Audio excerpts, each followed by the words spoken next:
Hello everyone, welcome back to another episode of r/MaliciousCompliance. In today's episode, teach 'em how to do your job, okay boss. They will open, sure, boss. Attend a mandatory interview for a job they don't want? Before we get started, make sure to subscribe so you will never miss a video. So let's get started. Teach 'em how to do your job, okay boss. So this happened a good 15 years ago, and another story just reminded me of it. As always, I am a native English speaker sitting at a keyboard, so any typos are my own fault. To keep it short, 15 years ago and some change, I worked for a local computer programming company that made automation software.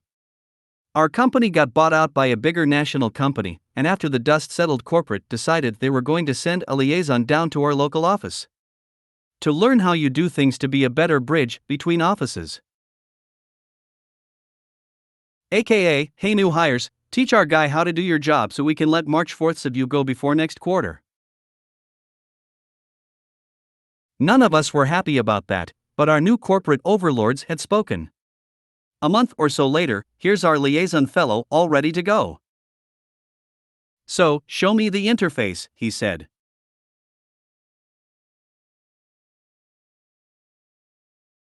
Oh, that's when we all stopped, looked at each other, and grinned. For you see, the reason it took us so long to bring new people up to speed is that we didn't configure new projects. Configure in this corporate speak meant go check off the boxes in an interface until it does what you want. My good friends, we coded everything by hand. Our main program accepted straight up VB files. Not even scripts, full on files, and our new friend here was not a programmer at all. The guy didn't know a for loop from a bubble sort. So, as we were instructed, we started walking him through our code. Here's our X policy. It's the most common one we use and is about 1,500 lines of code in its base form. Didn't you guys say you had some default policies you worked from? Oh yeah, but they end up being more trouble trying to customize than it is to just write the entire thing from scratch. So up here is where we're declaring our global variables. To our friend's credit, he tried. Oh, he tried for days.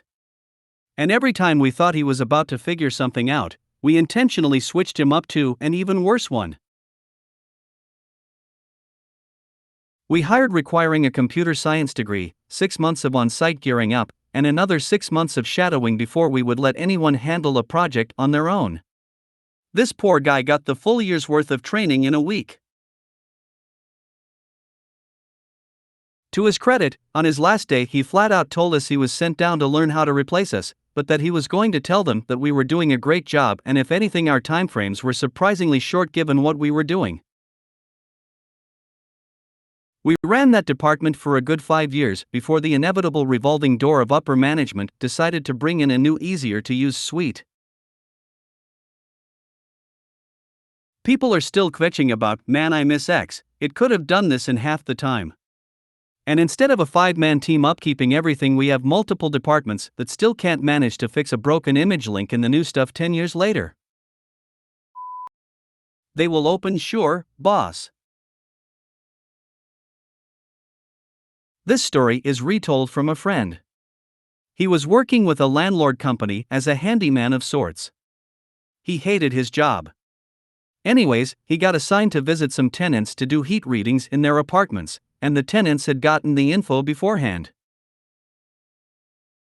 What do I do if they aren't home or won't open, he asked, only to be met by a snarky they will by his boss. Fast forward a few days, now he's out knocking doors and doing heat readings.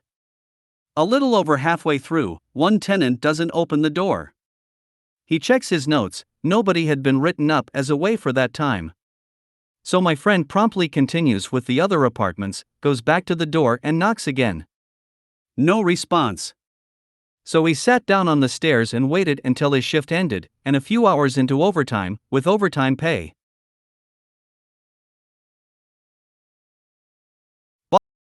Boss called and asked where he and the company car was, and he explained the situation. The tenant hasn't yet opened the door. Boss got mad, and even more mad when he got informed that my friend was going to clock overtime for today.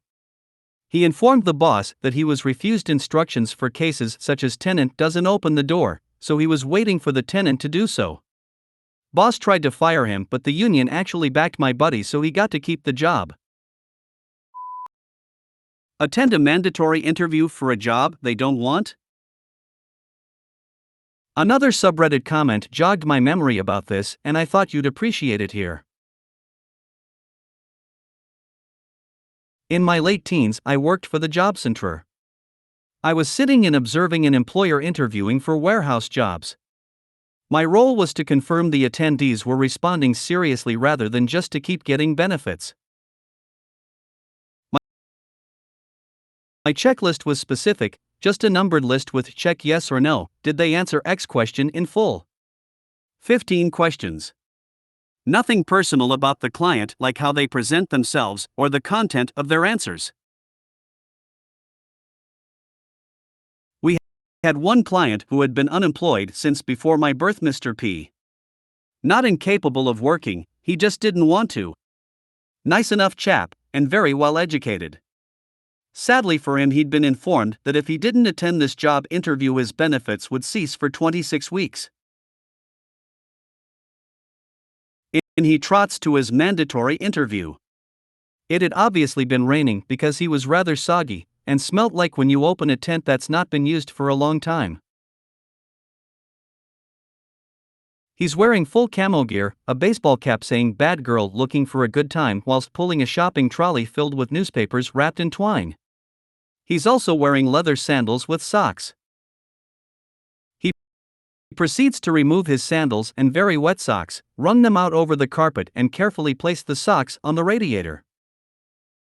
By this point, the interviewing manager's chin is on the floor, and I'm trying not to look anywhere but my own lap in case I start sniggering. The guy answered all the interview questions perfectly normally, but interspersed the time between questions with comments like, "I just picked a raspberry seed from between my teeth. The last time I ate any was a good 6 months ago." Just as they were about to end the interview and I'm internally congratulating myself on keeping my face neutral, he groaned, rubbed his knee, and announced his cervix had cramp. I lost it and had to leave the room. He did not get the job, he also kept his benefits. For some reason, the employer began using a recruitment agency for their vacancies not long afterwards. R.I.P. Mr. P. Well done on beating the system for so long. Edit, just to clarify, Mr. P wasn't homeless, had no mental issues he made us aware of, and usually dressed normally. I'm not mocking a vulnerable person. I'm not making fun of anyone's misfortune except the interviewers. If you made it to the end of the video, thanks for watching.